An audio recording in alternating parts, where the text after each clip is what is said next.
Price Lord everyone. இன்றைக்கு நம்மளோட டாக்ஸாலஜியில் என்ன பார்க்க போகிறோம் அப்படின்னா, to lose in Christ is gain for us. Amen. லாபமான அனைத்தையுமே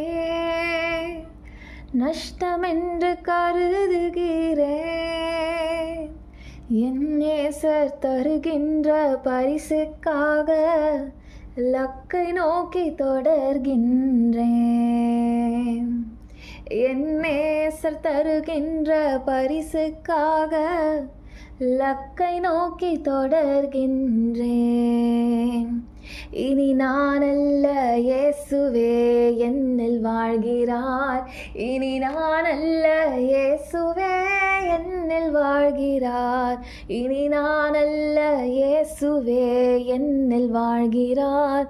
இனி நான் அல்ல, இயேசுவே என்னில் வாழ்கிறார்.